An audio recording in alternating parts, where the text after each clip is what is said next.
Bem-vindo no canal Força e Amor. Se é a sua primeira vez aqui, se inscreva no canal se você ainda não é inscrito. Dessa forma você receberá notificações quando os novos vídeos forem gerados. Gratidão. Quando uma parte do texto estiver em negrito, vocês ouvirão um pequeno sino no início e no final deste texto. Carta número 5, parte 2. Mesmo tendo a ciência, é relatado que a substância de seu mundo material é composta basicamente de partículas elétricas que estão em movimento com grande velocidade no espaço. Ela é incapaz de explicar por que tais partículas de energia tomam a forma e a densidade da matéria. Ela apenas afirma que existem forças de fusão que casualmente criam os elementos. A ciência não pode dizer a você qual é a força de motivação que atrai as partículas que formam os elementos. A ciência tampouco pode explicar de onde vêm originalmente tais partículas de energia. Apenas afirma que foram liberadas durante o Big Bang, o qual, acreditam, deu o primeiro impulso para a criação. Por que um repentino Big Bang? Do que? Qual foi o fator de motivação por trás dele? A ciência fala de eletromagnetismo, porém não pode dizer de onde vêm tais energias que aparecem e desaparecem. Para onde vão? Por que vão? De uma perspectiva humana, não parece haver atividade inteligível dentro ou por trás desse trabalho. A ciência diz que o eletromagnetismo simplesmente é um simples fato da existência, ainda que produza um trabalho altamente inteligente e intencional, sob a forma de milhões de bilhões de substâncias das quais é feito o universo. Como acontece isso? Não há nada que o eletromagnetismo tenha tornado visível, que a mente humana possa considerar como sem propósito ou sem significado. A ciência ignora este mais básico e vital nível da criação. Sem uma resposta para o porquê tudo o que é trazido para a manifestação visível, através da atividade das energias gêmeas do eletromagnetismo, que sempre tem um propósito, tem êxito e é racional, nada de valor se descobrirá na busca de suas origens. Até que a ciência possa testar e descobrir a realidade do espaço, no qual as partículas elétricas do ser visível estão apoiadas, a ciência ficará sempre por trás das portas fechadas do materialismo. O acesso à verdade eterna e à sabedoria universal estará sempre bloqueado, e ela permanecerá encerrada unicamente dentro das amarras da razão. Razão esta que é somente o produto da atividade finita das células do cérebro. É a verdadeira natureza do espaço o que eu quero apresentar a você. Porém, antes de fazer isso, devo primeiro chamar sua atenção para perguntas altamente pertinentes. Através dos tempos, muito do trabalho do eletromagnetismo tem aparecido à mente, à visão e ao tato das entidades vivas como alguma coisa sólida e imutavelmente durável. Acreditava-se que o metal, a madeira, a rocha, as entidades vivas, todas eram compostas de matéria sólida, inanimada ou viva. Com tal crença em um universo sólido, é natural que os antigos profetas místicos tenham concebido um indivíduo poderoso, possuindo o enorme poder de criar todas as substâncias sólidas do universo. Ao visualizar tal indivíduo poderoso, era natural que eles percebessem uma figura majestosa de controle universal, que possuía uma natureza de retribuição quando confrontada com o comportamento da humanidade, a qual havia produzido uma sociedade turbulenta. Nem os profetas da antiguidade, nem a ciência de hoje se aproximaram da verdade da existência. Ambos têm passado longe da verdade. A ciência diz que a vida começou quando, de uma maneira inexplicável, uma combinação correta de reações químicas produziu uma molécula, capaz de fazer cópias de si mesma, provocando mais reações químicas. Tal descrição da enorme e abundante complexidade e poder da força da vida, como sendo perceptível, porque é capaz de duplicar a si mesma, revela o empobrecimento básico da percepção e do pensamento científico que produziu tal teoria. Além disso, permanece sem ser questionada cientificamente a sugestão de que a combinação de elementos químicos inanimados que se reuniriam de modo específico acidentalmente poderia produzir tão assombroso resultado de autoduplicação. Isso ocorre porque a mente humana finita e mesmo o pensamento científico não pode lidar com um acontecimento tão estranho como a autoduplicação espontânea. Isso é por demais sugestivo de um acontecimento mágico, de alguma intervenção de uma fonte inimaginável, a qual os cientistas não ousam considerar por medo do ridículo. Este consenso de cordeiros é considerado mais científico do que produzir teorias inspiradas, as quais são bloqueadas pelas leis materialistas que a ciência estabeleceu para si mesma. Este bloqueio ao progresso científico futuro impedirá que a ciência investigue devidamente o reino da mente e do espírito, até que algum cientista iluminado desafie as convenções e se atreva a cruzar as fronteiras entre o que é visível e o que é invisível. Se os profetas de antigamente tivessem sido presenteados com a teoria da autoduplicação molecular, não teriam nenhuma dificuldade com tal acontecimento mágico, e diriam que Deus fez as combinações químicas e as impregnou com vida. Porém, esta também não é a explicação correta. Este antigo conceito religioso de um Deus no alto, criando de longe, é o que impede o cientista de avançar na direção de reflexões espiritualmente mais conscientes. Portanto, apesar de a ciência parecer emancipada das velhas doutrinas, continua mentalmente atada e obstruída pelos temores de velhas proibições, como no século XIX. Ela adota suas ridículas teorias, porque ainda não percebeu a realidade de nossa fonte do ser, por trás e dentro da molécula viva. Continuando a sua história da criação, a ciência afirma que depois da autofabricação de moléculas vivas capazes de duplicarem a si mesmas, elas constituíram a si mesmas em uma célula viva, tão pequena que não se pode ver a olho nu, e esta se tornou o material de construção básico para toda a multiplicidade de organismos vivos, incluindo as plantas, os insetos, os répteis, as aves, os animais e o próprio homem. Assim, todos os seres vivos teriam um antepassado em comum, a primeira molécula viva. A ciência não pode explicar por que as moléculas autoduplicantes se combinaram para formar uma célula viva. Isso continua sendo um mistério para a ciência até hoje. A célula viva, segundo diz a ciência, se reproduz indefinidamente em bilhões de formas diferentes. Essa é a base para a construção do universo visível. Como pode ser isso? Que impulso motiva tal duplicação? A ciência não pode dizer. Entrincheirada em sua própria cegueira, tem se limitado, e as pessoas com ela, a uma cegueira materialista. E agora, a primeira célula viva merece a plena atenção de qualquer um que esteja buscando seriamente a dimensão espiritual e a fonte principal da existência. Porque a primeira molécula viva e a primeira célula viva são a primeiríssima evidência de alguma atividade inteligente dentro da matéria, dentro do universo. O primeiro traço mostrando sensatez e sensibilidade é a função da membrana que envolve a célula, fornecendo proteção e individualidade. Pense nesse fenômeno milagroso. A célula absorve do ambiente somente o alimento selecionado através da membrana.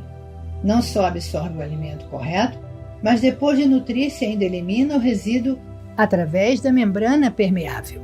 Você deve perguntar a si mesmo, como pode a membrana, puramente física da célula, invisível ao olho nu, distinguir e selecionar o alimento correto objetivando aumentar seu bem-estar e ter suficiente discernimento para desfazer-se da matéria tóxica não desejada.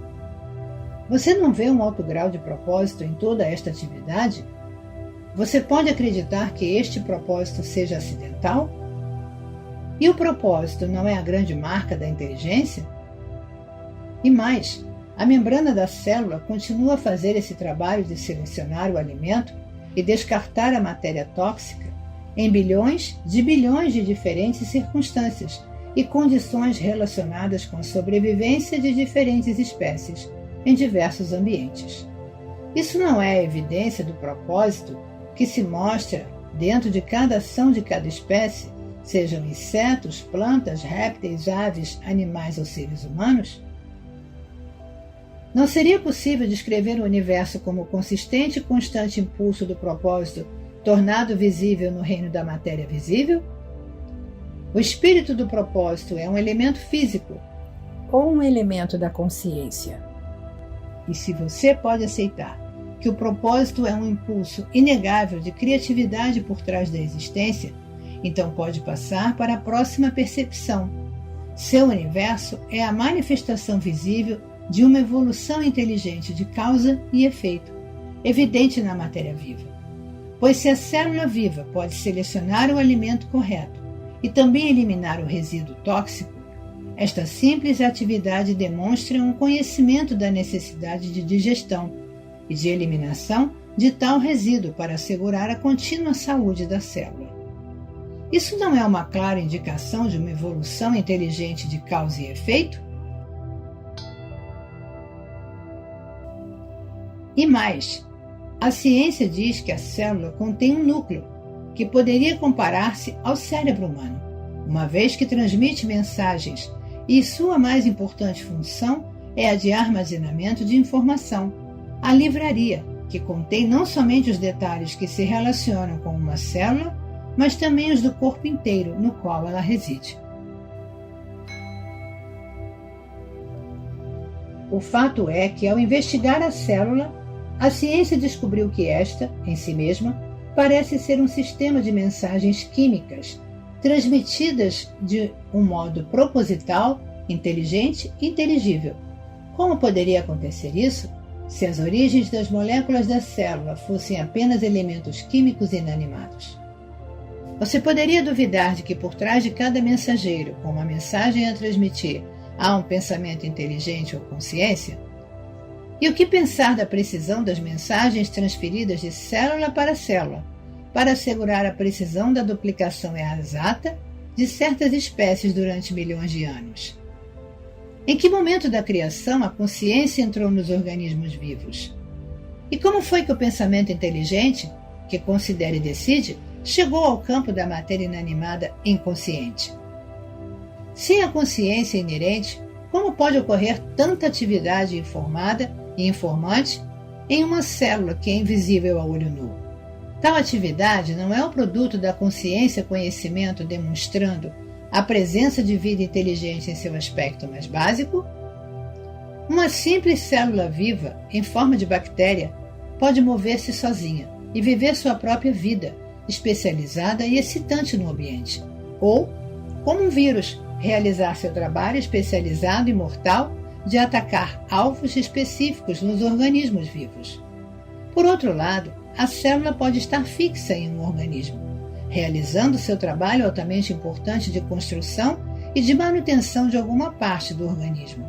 Tal trabalho produz matéria viva, precisamente adequada e necessária ao órgão vivo sobre o qual trabalha, sejam partes do corpo humano ou de vida animal ou vegetal, tais como os dedos dos pés do ser humano e o baço, ou a pele do animal e as presas, ou as escamas do peixe e a plumagem das aves, ou a copa das árvores e as folhas nos ramos, ou as pétalas das flores, ou as antenas das mariposas e suas asas diáfanas, a pele do réptil, dos crocodilos e seus dentes, e os olhos da lula que mudam de cor segundo a sua necessidade de camuflagem. Cada um destes fenômenos físicos completamente diferentes e aparentemente não relacionados foi criado pelo trabalho especializado e individualizado de bilhões e bilhões de células vivas idênticas. Ao contemplar a grandeza e a diversidade do trabalho realizado por uma simples célula viva e invisível a olho nu, você pode acreditar em um universo mecanicista? Seria possível fazer tudo isso se a matéria produzida por tais células fosse lógica, sem nenhum objetivo razoável e sem nenhuma razão para sua existência, desprovida de consciência pessoal?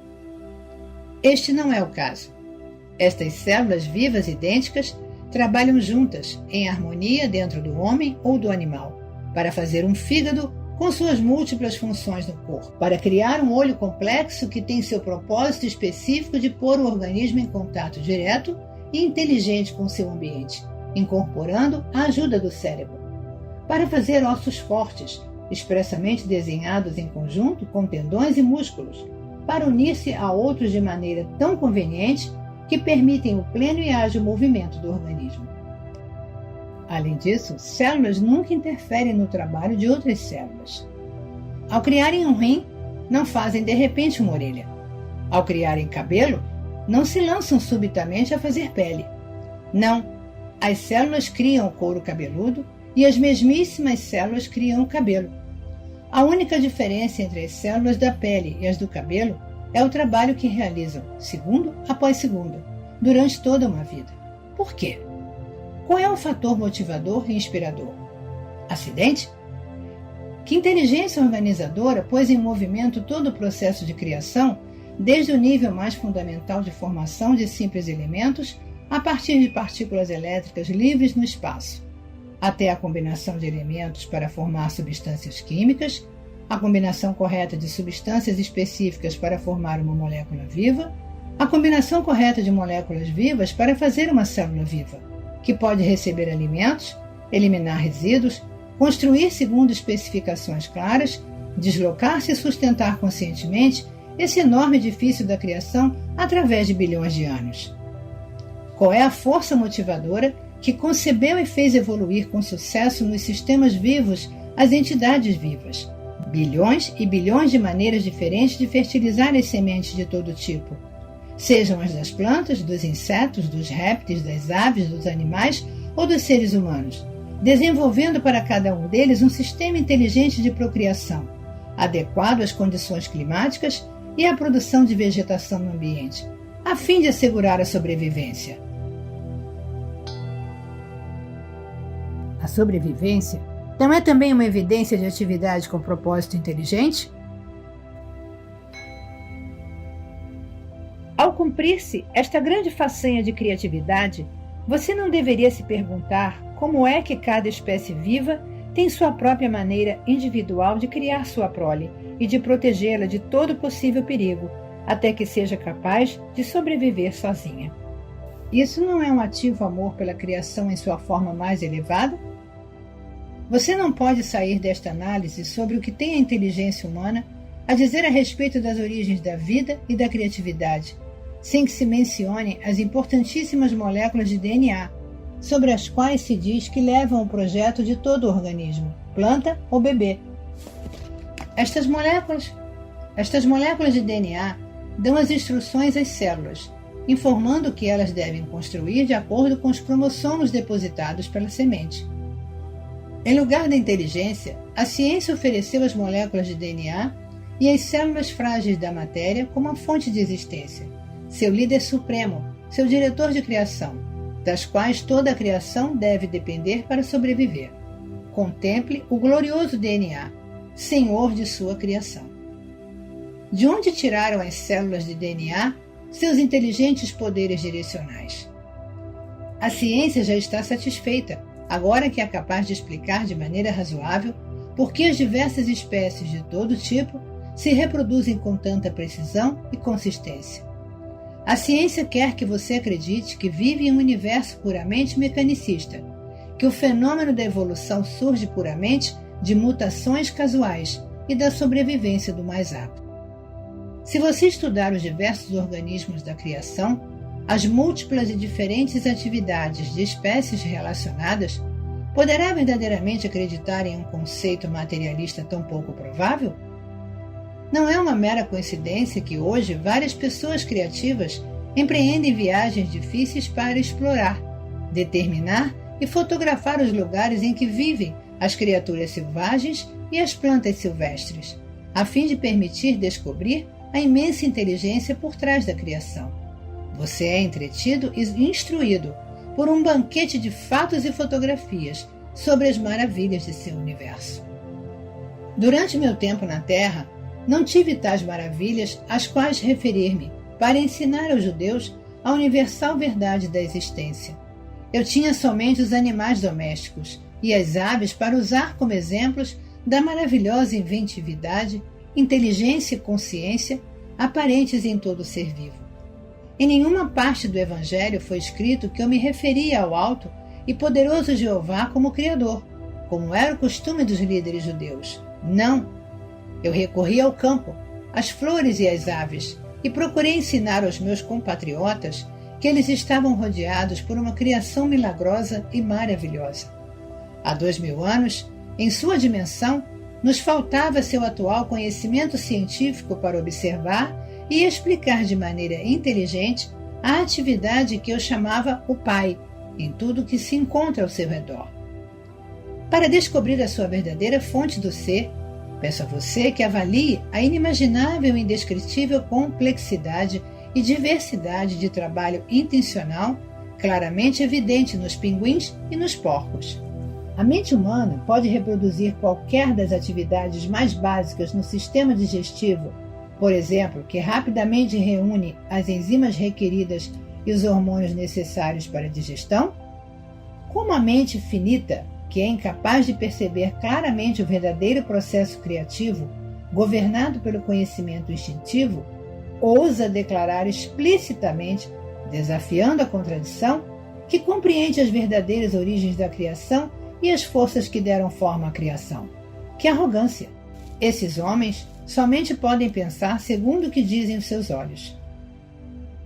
Veja a ignorância científica atual com compaixão amorosa, com certo grau de divertimento e um grande desejo de alfinetar seu orgulho, pois enquanto alguém não questionar sua autossatisfação e posição de infalibilidade, o verdadeiro casamento entre as eternas verdades e o conhecimento científico humano não poderá acontecer.